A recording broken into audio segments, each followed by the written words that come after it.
So, tonight's guest on the Sunday Sipper Club is not only an iconic California winemaker, but he also owns seven really highly respected foodie gourmet burger restaurants. So I call him a double major. And we're going to learn how to pair wine with burgers, but also so much more. We're going to get into his history, where California wine is now, all kinds of fun things. Hi folks, I'm Natalie McLean, editor of Canada's largest wine review site, and we gather here every Sunday at 6 p.m. Eastern, that's Toronto, New York time, to talk to the most interesting people in the world of wine. Now, before I introduce my guest fully, in the comments, I would love to know, where are you logging in from? And what's the weather like? We've got beautiful weather here in Ottawa, but I want to know what it's like where you are tonight. And I'm just going to refresh over here on Facebook and make sure y'all can hear and see me just fine. And while I'm doing that, I want to just take a couple moments. You know you're going to enjoy this conversation, so why not share it now with your friends, family who might be interested in joining us for this conversation? All you need to do is hit the share button and give them a few comments as to why they might feel interested in this. As you know, I draw every week for a winner based on shares and comments. We will be drawing for last week's winner at the end of this show, which is a gift basket of gourmet food, artisanal food items from Nova Scotia. And next week, we will draw for a winner of 2 bottles of our guest's wine. I'm not going to give it away just yet, who our guest is. And also, if you want to join me on a live video class, How to Taste Like a Wine Pro, there's the URL. You can sign up and choose a class time that suits you. NatalieMcLean.com/pro. All right, let me just log in here. All right, Dave Head is here, and it's hot in Cookstown. That's Ontario. Anne McLean it's sunny and cool this evening in Halifax. Linda White, she's already shared. You're on it, Linda. Tell us where you're logging in from. I should know this by now. You're a regular. Melanie Rodway is here, attending from Newfoundland. Excellent. Allison Fader is here again from Kelowna in BC, signing in and sharing. You guys are on it, aren't you? That's great. All right.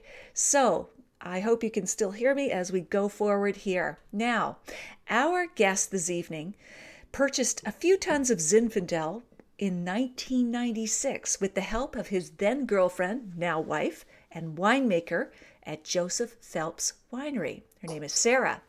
And they produced their first vintage of wine. It received wide praise from critics, which was enough encouragement, all the encouragement, in fact, he needed to produce additional varietals. Our guest and his brother also own 7 gourmet burger restaurants in California that have now become famous among foodies. And our guest this evening is Joel Gott, winemaker, who joins me live now from his winery in California. Hello, Joel. Good evening. All right. I'm great. Thank you. Awesome, guys. I hope you can all see and hear just fine. But we'll get the feedback very shortly, I'm sure, Joel. Okay, let's give it a start here.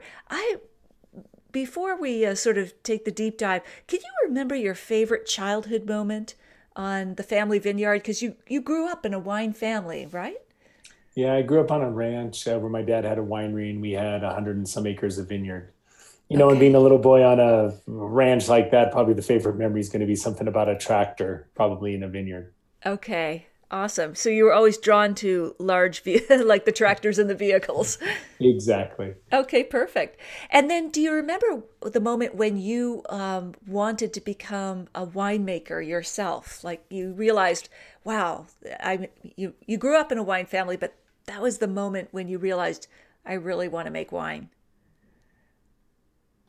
Moment, it was more along the lines of, as a late teenager, getting summertime jobs, working in wineries that wasn't working for my father. And then working at a winery called Kenwood Vineyards when I was 19. It was really the moment in which that I really enjoyed it.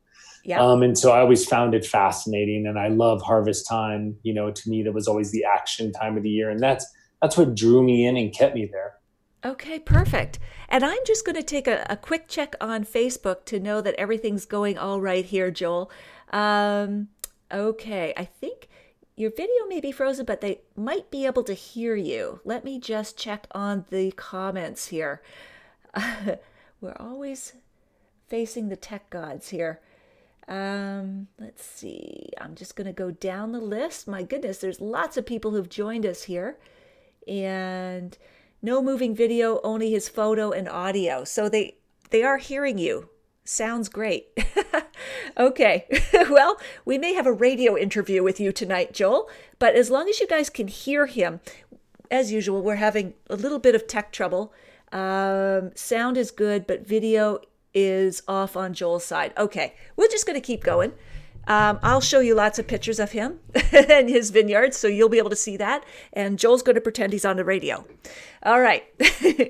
All right, so let's, actually, I'll probably just flip to slides then as you're talking, Joel.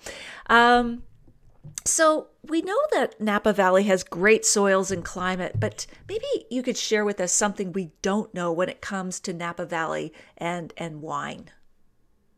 Well, really, I mean, I could go a million different directions there. I would say that your first comment, though, the climate in Napa is really what makes Napa Valley this ideal viticulture area.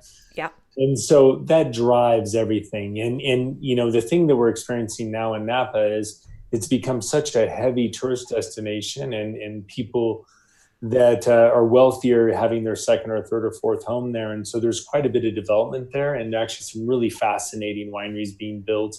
Architecturally, it's incredible. And also for the guest experience. I mean, some of the things that have been built in the last 10 years are just mind-boggling. Wineries all within caves, in unbelievable sized wineries that, have architects from all over the world working on them. It's almost as if you're at a museum. Huh, wow. And that is amazing. And I suppose there's lots of great restaurants too, that like winery restaurants. Yeah, the restaurant scene in Napa Valley is amazing. We're lucky, we're really spread out over 4 towns: town of Napa, then the town of St. Helena and Calistoga and Yountville. Yountville is the most famous of the towns for food, where the French Laundry is, where Thomas Keller has 3 restaurants: French Laundry, Bouchon, and Ad Hoc. And it's really an idealistic town. And in that town, there's several other great restaurants. The food scene in St. Helena even just got better. That's where we're based. There's a new restaurant there called Charter Oak, which is casual restaurant of a 3-star Michelin chef named Christopher Costal. And it's really a fascinating place to go. I mean, it's theatrical. It's fun. What do you mean by theatrical?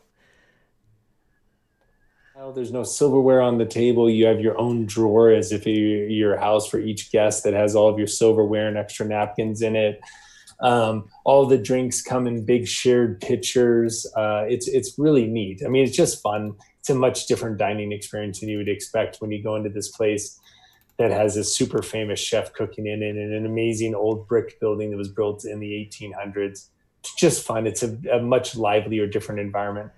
That's fantastic. Wow. All right, folks. So we're off to a great start already. Paul Hollander and Patty in Virginia are enjoying a glass of your 2015 Merlot, which is excellent, that they say.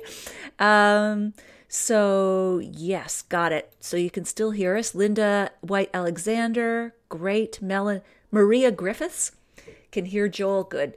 Anne McLean, good. Stuart Feener, we can hear Joel, but yes, the video is frozen. No worries, we're going to get through this. Stephen Andrews, sound is good, gotcha. And going up, Elaine Bruce, sounds great. It's hot and sunny in Calgary. Let me see. John Morrison is here from Illinois. It's humid with a glass of Torrontés. Good for you. Yeah, that's always a good wine. Okay. All right. Lori Sweet is here. You're in Vancouver instead of Kingston. Weather is gorgeous. All right, Lori.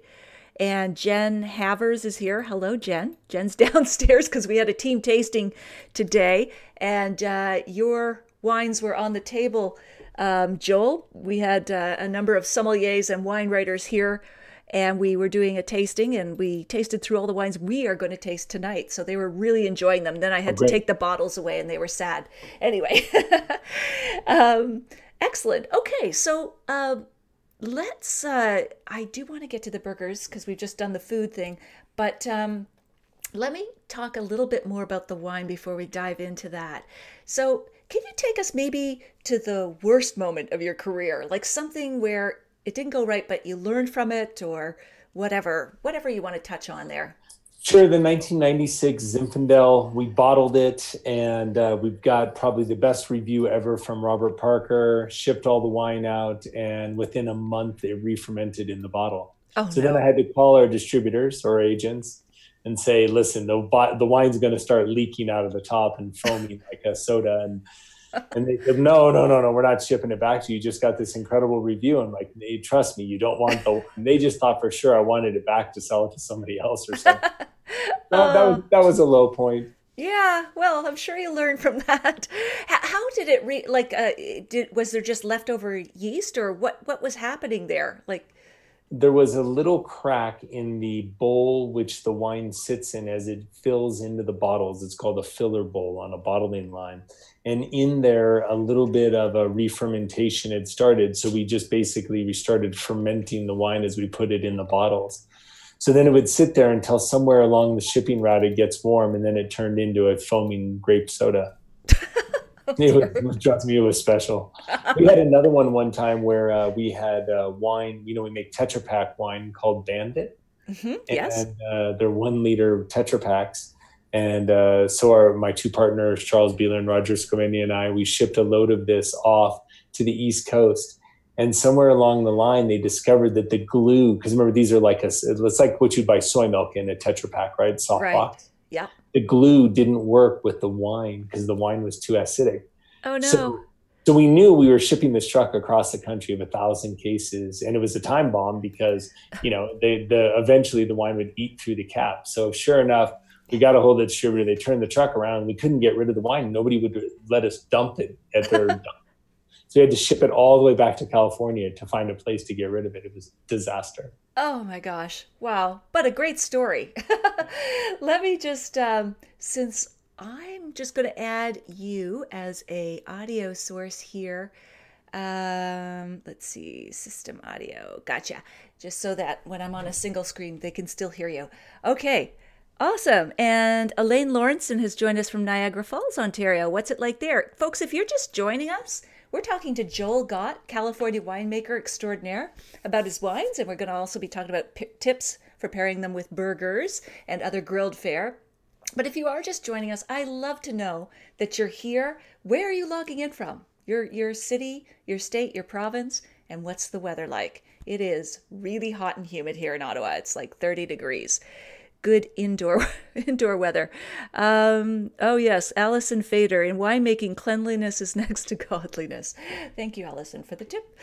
All right, so now take us to the best moment of your wine career so far. I'm sure there'll be more to come, Joel.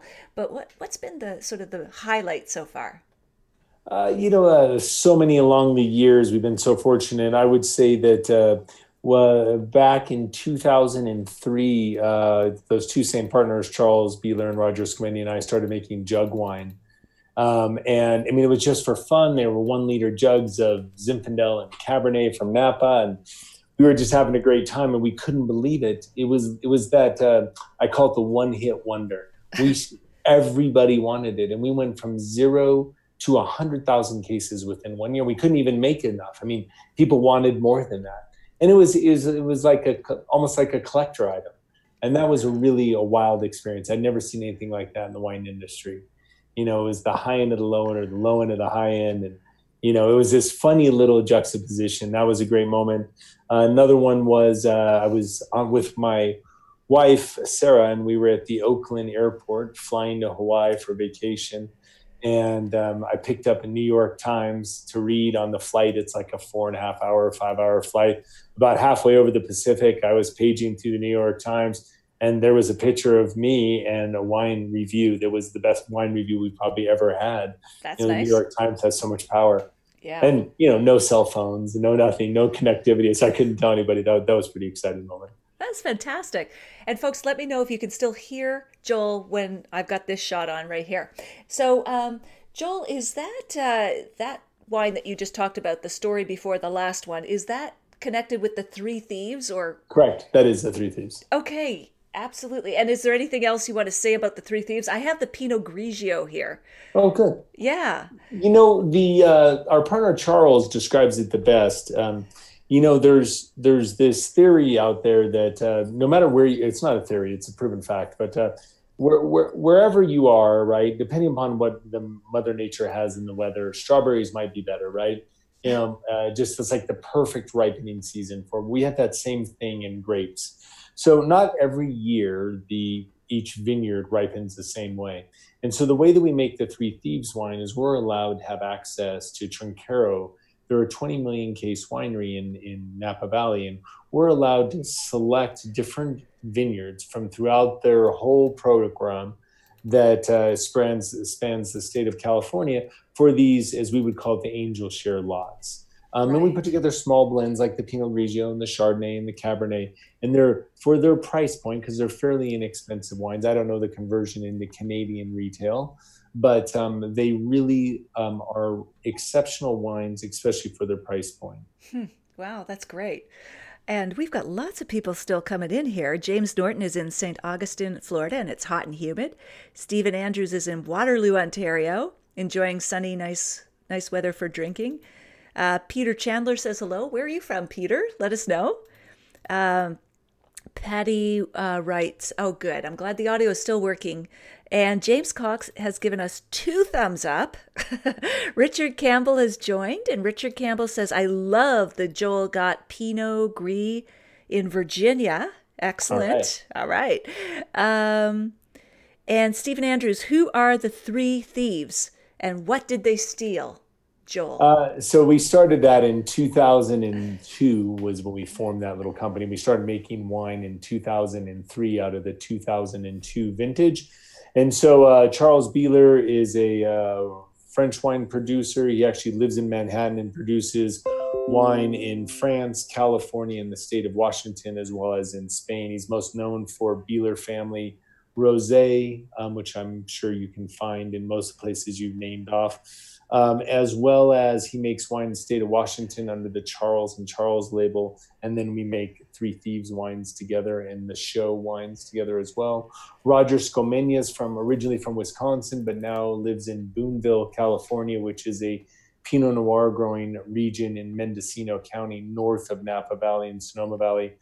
And he has several labels, most notably Signal Ridge label, and makes a lot of wine as well in Europe and imports it into the US. And so the three of us were just 3 wine friends and thought it would be fun to make some inexpensive wine. And we couldn't think of a better name, but Three Thieves, because it was inexpensive wine as if we were almost stealing it. And we started off with jug wine, and then we moved to Tetra Pak wine, which both are still around. Well, the jugs are not anymore. The jugs are now into 750s. And Tetra Pak wine and the show wines, which are from California and from Argentina. Okay, cool. That's great. Awesome. So while we're on that theme then, since this is a steal of a wine, they can't see you, Joel, so I'm just going to, you can talk, and I know you have the wines there, but I'm going to hold this up to the camera. I'm going to post these links in Facebook and also on the blog post, folks. But I'm going to start with the Three Thieves Pinot Grigio. Are there any sort of, I don't know, other tasting notes or anything else you want to say about this wine, Joel? Well, I find the Pinot Grigio is really interesting because it's from the Delta region. So if you were to look at a California map, so it's between San Francisco and town of Napa. If you head directly east, that's where the Delta area is. So it's the wind passage between the Central Valley and the coastline. It's the lowest point. There's no mountains. So what you end up with is a much cooler temperature, especially in the evenings. So it elongates a ripening process. We get more fully ripened, mature fruit. Yeah, it's beautiful. It's so fresh and crisp. Nice racy acidity for seafood, shellfish, vegetarian, a whole lot of things. And of course, an aperitif would be great. That's awesome. All right. So let's see. Love the answer. Okay. Richard Campbell says, actually, we can't get the Pinot Gris here in Virginia, but we would love to get it. Okay. So we've got to special order there. Anyway. Let Peter know. I believe our distributor should have that soon. Okay. He wants it in Wegmans specifically, Oh apparently. yes, no, no, no. The guys at Wegmans are great. Yes, know Okay. them well, and I believe they should. If they don't have it now, they should. They will be. I'll call Brian and put in the request. All right. We got a connection here. See, it's real time. We resolve issues, we get distribution. All right. So let's go on to the other Three Thieves wine while we're on that subject. And I'm going to hold this one up. I've got the Cabernet Sauvignon, Joel. Oh, And maybe you great. can talk a little bit about that one.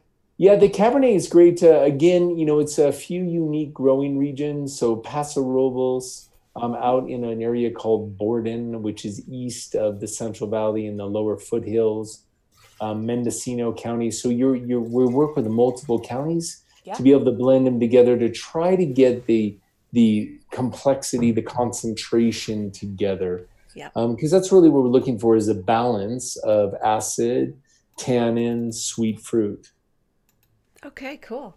Richard's happy with your answer, by the way. All right, so let me try this one. And we should segue in. I want to start pairing these with burgers because tell us a bit about the background of your burger restaurants. Sure. In 1999, my brother and I leased an old defunct hamburger stand in St. Helena called Taylor's Refresher. We tore it to the ground, rebuilt it like it never looked before, brought it back up. So from 1999 to 2010, it was called Taylor's Refresher. And then we had somebody that wanted the Taylor's name more than we did. So there was a legal issue with them wanting the name. So we let them go with the name and we changed the name to Gott's Roadside. And we are, how do I describe it? We're kind of like that term I used before, we're the low end of the high end or the high end of the low end. Uh-huh. And so we're this funny little hamburger stand. We have 7 of them just in the San Francisco Bay Area, all with the same menu. We're known for fish. We're known for salads. We're known for burgers. It's just this great, casual, fast service, if you would, fresh food place. It's great. I mean, you can go there and, you can have one person has a salad, the next person has poke tacos, somebody has mahi tacos or something like that. And, 2 of us have hamburgers. Yeah, that's awesome. And I was reading a bit about these restaurants. It's all sustainable and the ingredients are really important and it's Neiman Ranch beef, something like that. All out of Colorado, yes. Okay. All right. Yeah, it's pretty amazing the what you're doing with the ingredients themselves. And I imagine you have a pretty extensive California wine list.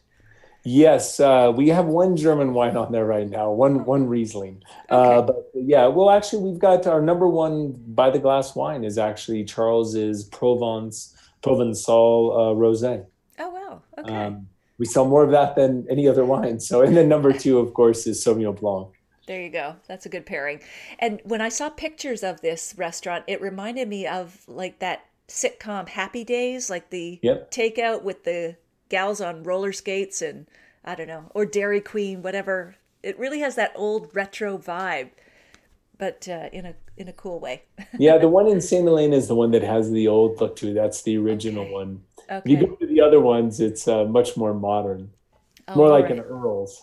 Oh, and Earl's. Yeah. Okay. Yeah, that makes sense. So, of your burgers, well, the Cabernet, I'm sure, is an easy match to a lot of the burgers you have on the menu. But is there a specific burger you'd put this Three Thieves Cabernet Sauvignon with? I would say we'll be conservative. We'll say because there's other ones that are more of a Zinfandel type burgers. I mean that Cabernet might just be perfect for just a plain cheeseburger. Nothing too exotic, not too much acid in it. So the wine will be a good balance to it. Okay. Cool. Now, And if you want to talk Zinfandel, then maybe like a kimchi burger or something that can, the Zinfandel can stand up to some fermented cabbage and kimchi. kimchi. Oh, wow. What else is on that kimchi burger? There are some pickled vegetables, kimchi, and this spicy aioli that's really out of this world. God, that sounds so good.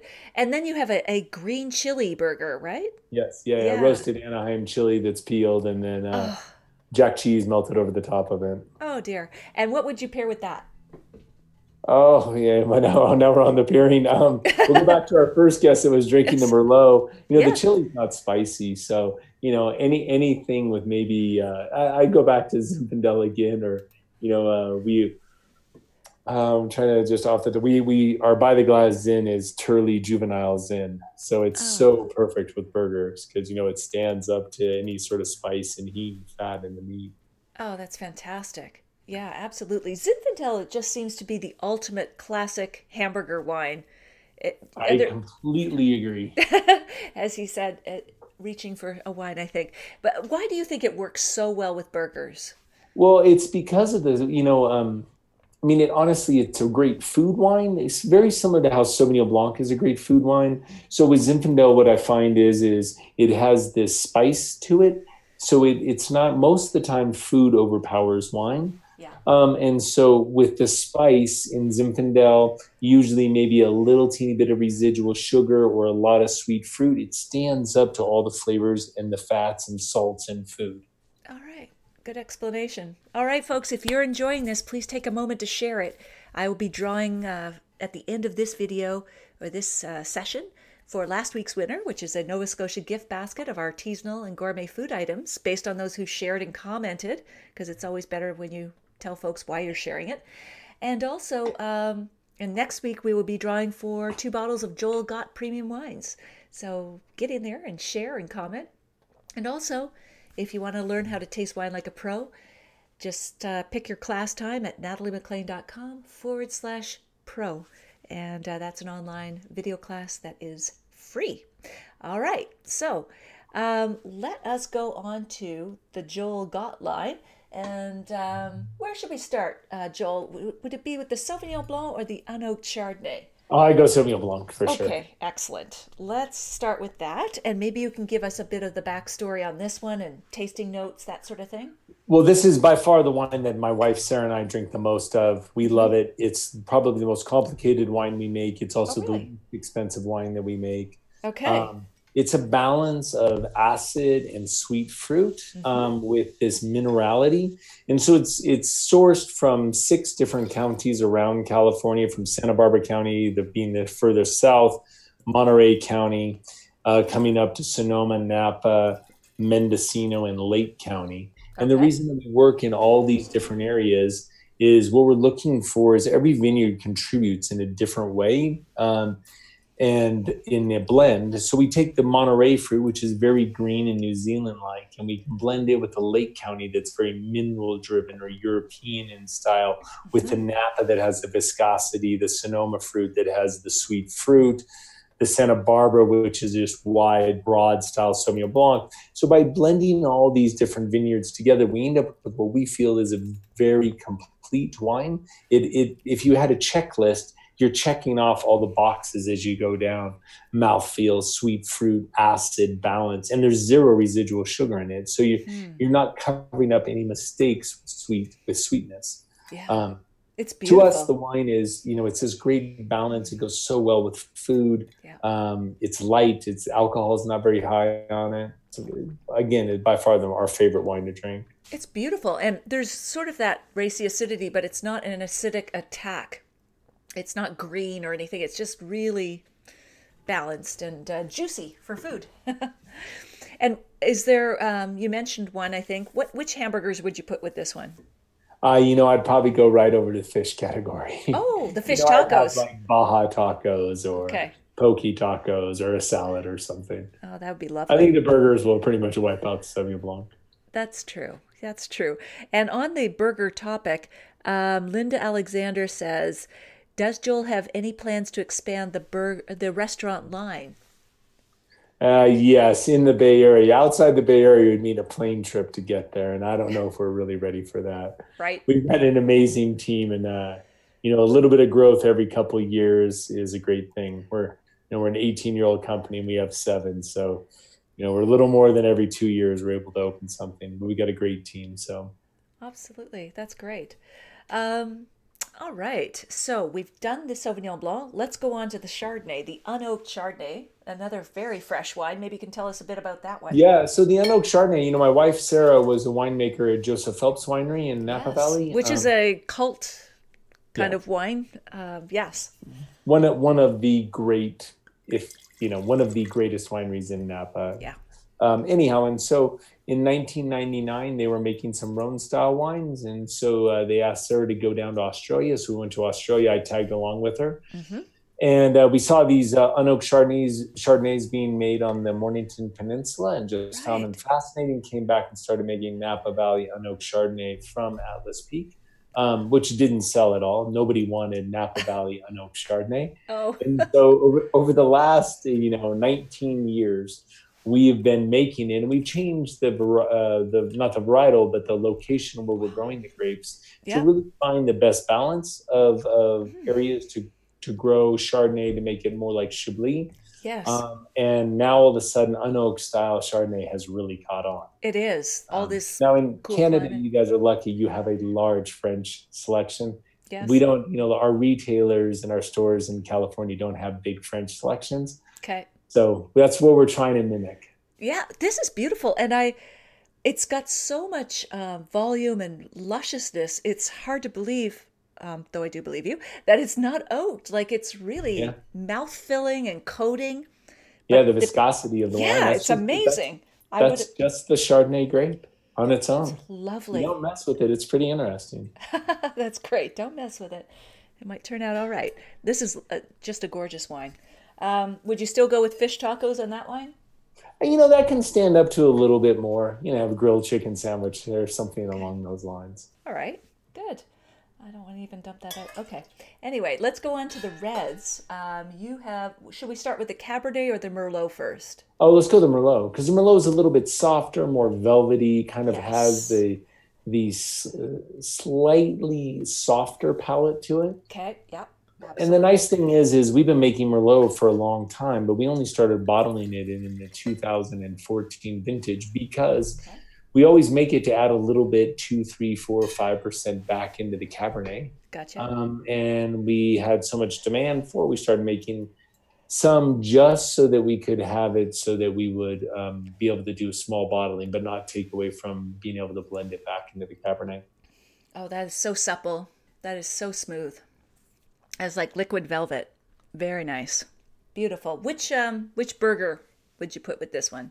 Well, I pulled out the menu beside me because I realized I'm not fast enough to do them all off the top of my head. I'd probably do the California burger.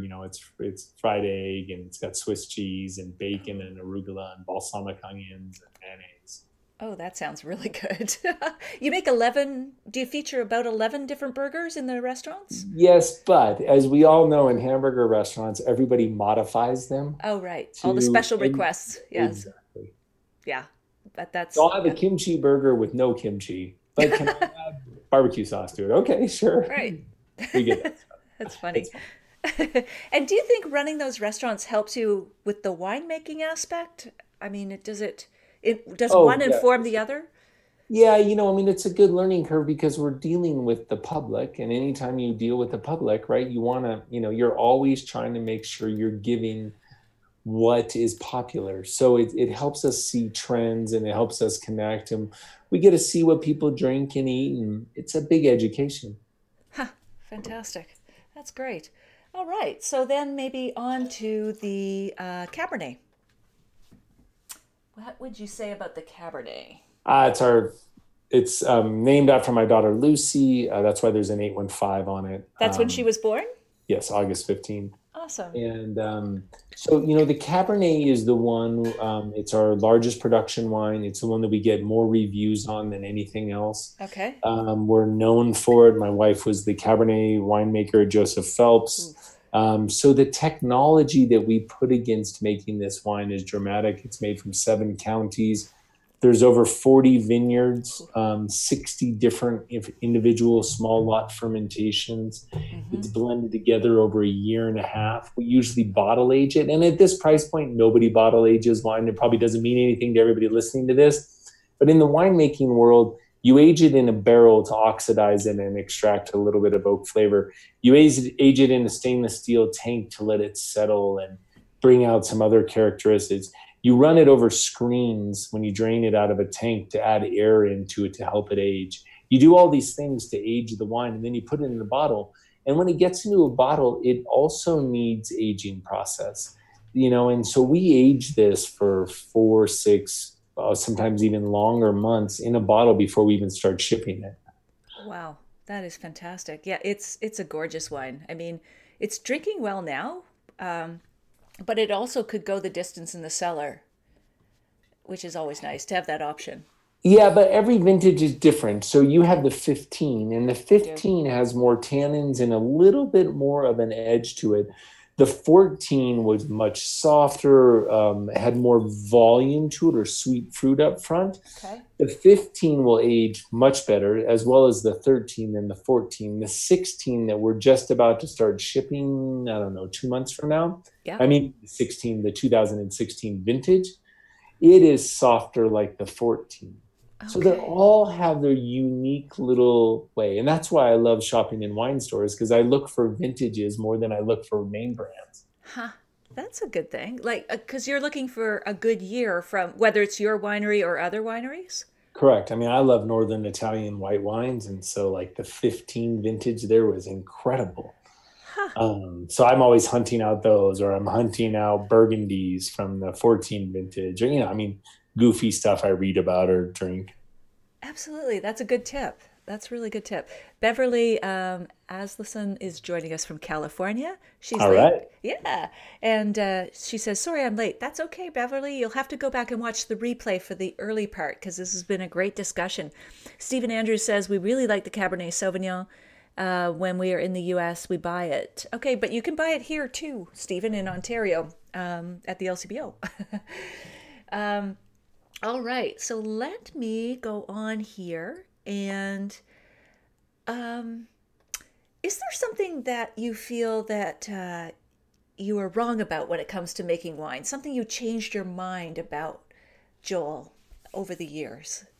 Oh, I'm sure there's something that somebody's proved to me that we were wrong about. And I mean, off the top of my head, I usually try to forget all those things. I'm trying to think what it could be.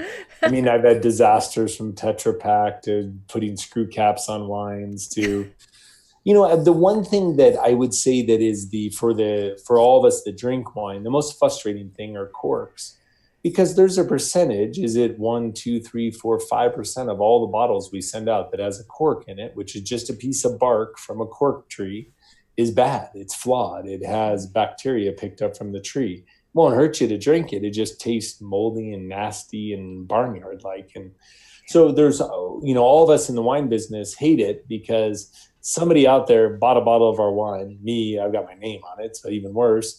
And you drink it and you go like, I'm never going to drink this guy's wine again. Well, the reality is, you know, we just hope people email us and tell us like, hey, we got a funky one, because then we send you more wine or a gift certificate, or, you know, refund your money or somehow compensate for it. But that's the hardest thing in the business. It's the Yeah, thing that's out of our control. it's But true. corks age the wine. Whereas like with the Sauvignon Blanc, I put it in the screw cap because I want to capture the moment of time at the winery. That's a good And way to so put that it. seals it. Not only does it make it easy to drink, but it also seals it so that the aging process really slows down. Whereas a cork, the aging process continues to evolve. That is great. That excellent way to put it. Um, so tell me about your opinion on female women winemaking teams. I would, and this is one man's opinion, right? That's So, okay. so my wife's winemaker, Extraordinaire. Yep. her head winemaker who runs all of the winemaking for Joel Got Wines. Her name is Elisa Jacobson. They work together at Joseph Phelps. Nicole Scomenia, our partner's daughter, who got a summer job with us a decade ago, and now is our top California winemaker. And then if you go down the line, Chelsea Barrett, another female winemaker that's on the team, go down the line more. Both lab people, Karen and Jill, are both ladies. And so there's one guy named Tyler on the winemaking team. So this whole winemaking team consists of 2 guys, and the rest are all girls and all the lab interns. It's becoming a very popular school subject to study in the States, and I'm sure up in, you know, the Okinawan lakes where you got winemaking there on the West Coast. And so it's becoming a ladies industry, which I think is great. You know, I believe scientists, I don't know this for sure, but I believe is proven that Ladies have a better sense of smell and taste than guys do, just the way that everybody's made up. So to me, we're fortunate because I have this whole ladies winemaking team, and I think it's a great thing for the industry. Yeah, it's true. Like they are coming out with more and more studies and scientific research and proof about number of taste buds and density and so on. What else do you think that women bring to the winemaking process aside from a great palate? Organization. Yes. Well, honestly, there's a sense of I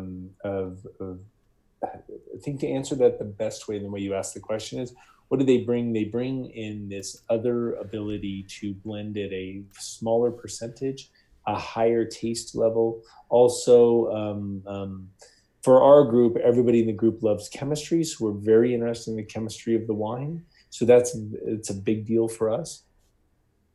Yeah, absolutely. Okay. And so there was another question I wanted to ask you about grape sourcing. Yep. Tell us about that.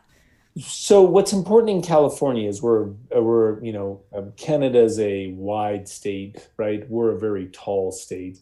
We're a country, but that's great. No, it's right. I mean, it's right. State of mind about grape growing, right? Right. And whereas we've got microclimates like in the Finger Lakes in New York, it's a very small appellation of area where you can grow, and so it's one climate. Whereas in California, we have everything from Mendocino all the way down the coast to Santa Barbara County. So there's so many different areas in California to grow grapes. It's almost like we have our little New Zealand, we have a little Bordeaux, we have all these little microclimates. And that's why we're able to make so many of the wines that we make that we believe have more concentration, better tannin structure, better sourcing because of the diversity in the state. We also make wines up in Oregon and in the state of Washington, but it's a much smaller footprint that we're doing that in viticulturally. Okay, cool.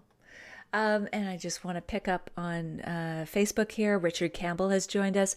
Penny Markowitz Moses. Joel Gott makes some of the best wines. So your fan club is amassing here on Facebook. Thank you, Penny. Yes. All right. And what do you find the challenges now? You're making wines with grapes sourced in 3 states, if I understand that correctly. Correct. Okay, so how do you manage all of that? Because they're very different terroir, so to speak, the climate, the soils, and so on. How are you bringing that all together? We're really bringing it together because of the team that we have. The female winemaking team, the ladies, very organized in the way that we go about it. We've got winemakers up in the state of up in the state of Oregon that manage the Oregon and Washington production. We've got a winemaking office down in San Luis Obispo that manages the Paso Robles, Monterey, and Santa Barbara winemaking, an office in Santa Elena, where the winery is, where we're managing our production from Lake County, Sonoma County, and Napa County. Oh, and a little bit in Mendocino too. I'm sorry. Fantastic. I can't believe how fast this has flown by. We're already at quarter to the hour, Joel.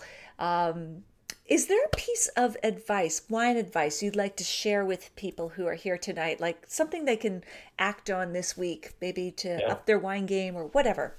I could go endless. You can just tell me when to stop. My favorite thing is decanting wines. You don't even need a decanter. You can use a water pitcher. You can use anything. Okay. Usually I find, especially with red wines or very acidic whites, is it just really opens up the wine. It takes it from one wine to another. And then, so decanting is a big deal. Also, paying attention to vintages. Yes, you were saying that earlier. That's an interesting way to shop, by year, not by brand specifically. Yeah. I mean, 99% of us have a mobile phone and we're in the store, right? Yeah. Look up what were great vintages. I mean, you'd always be shocked. Like I said, I like Northern Italian whites and I buy the 15s because they're really great, tons of acid. Okay, so it's worth knowing some good vintages for particular regions. Yeah, and literally you just Google it on your phone and it comes up instantly. What were the great vintages in Northern Italy for whites? And boom. And then, the other one is I'm a big believer in that price doesn't matter with everyone. So, having friends over for dinner or however you all get together to drink wine, but telling people to bring over a bottle of red wine, under, name the, and I won't have it right in Canadian dollars, but say under 30 Canadian, Right. and wrap it in tinfoil and pull the cork out and let everybody drink it and put funny numbers on the tinfoil. You can put your numbers 313 and yours is A. And then at the end of the night, everybody writes down which one they like the most. Nobody knows what they are. And then you kind of unveil them all. And it's a great way to not be stuck in a price point. Yeah, that's great. And I love that stuff. It just makes it fun for everybody. Absolutely. I love the way you de-stress and just make it all informal the way it should be with wine and food. I find that people worry too much about wine. We do. That's why I love the rosé craze that's going on right now in the world. Rosé is so fun and light and low alcohol and fun to drink, and people aren't too worried about it. So it's true. It's a great thing for the industry. Put an ice cube in it. I was just reading something the other day that said an ice cube 2 or even 3 does not change the chemical composition enough that you won't get the same flavors and aromas. Like, you'd have to water that wine down so much. People should stop worrying about ice cubes. Well, I had a frosé. You had a frosé yet? Ooh, no. What's that? No, remember those slushy machines you'd see in the convenience store? Yeah. They now sell them in bars, right? And they just pour rosé. So you have your favorite Provence rosé and you pour it in the slushy machine. Oh. It gets it so cold it turns it into slushy. And then you get this great, slightly frozen glass of rosé on a hot day. I mean, what'd you say? It was 30 degrees where you are, right? Yeah, it is. And so, insane. You'd have a frosé today would be pretty good. That sounds fantastic. Wow. That sounds also like a great place to wrap up. Joel, thank you so much for spending your time here today. We've seen your pictures. We've heard your voice. People can make the connection. But this has been so much fun. You've dispensed so many great little wine tips and juicy nuggets along the way. I appreciate you spending your time with us tonight.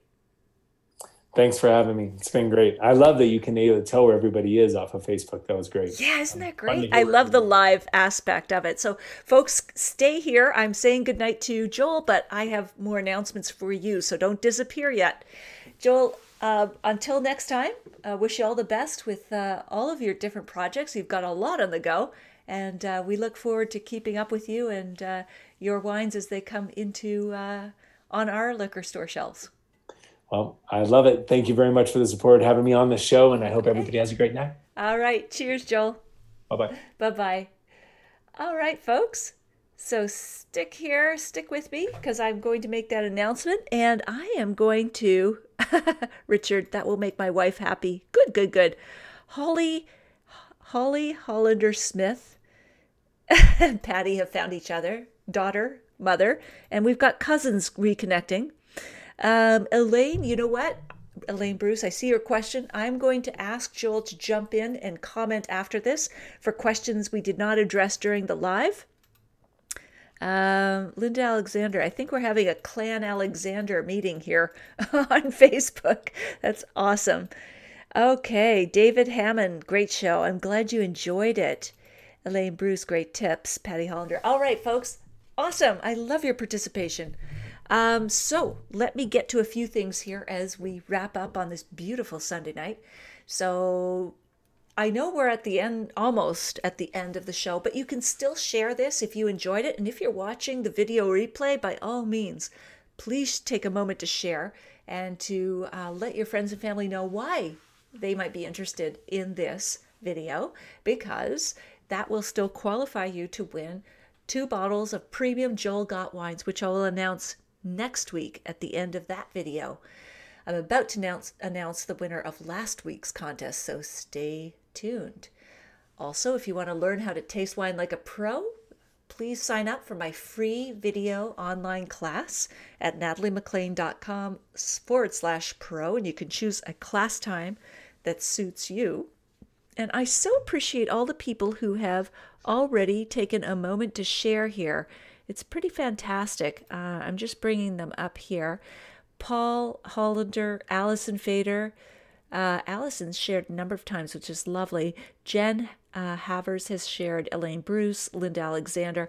Some of you have shared, but you have your privacy settings to private, which is absolutely fine, but I can't see your share. So, all right.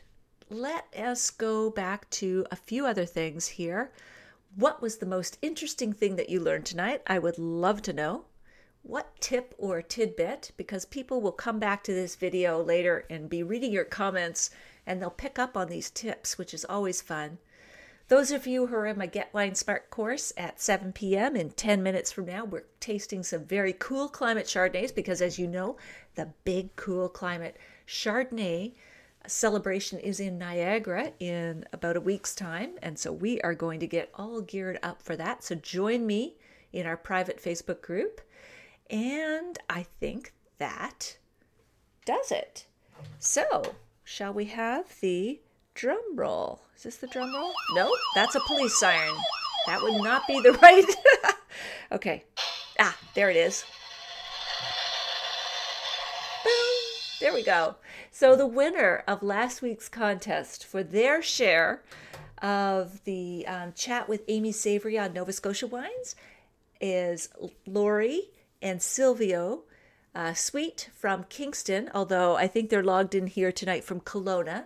They are travel writers, and I thank you so much, guys, for sharing that video last week. You are going to get a Nova Scotia gift basket of artisanal and gourmet foods. So much fun. All right, the prizes just keep on coming, so do share and comment. And I thank you so much, every one of you. Whether you've commented here tonight or not, I really, really appreciate you spending a bit of your Sunday with me. I look forward to it, and I hope to see you next week at 6 p.m. Eastern, that's Toronto, New York time, for another very interesting guest. You wait for it. And we always learn so much with all these tips, right? So I will see you next week, next Sunday. Take care and enjoy the rest of your Sunday evening. Cheers. Bye-bye.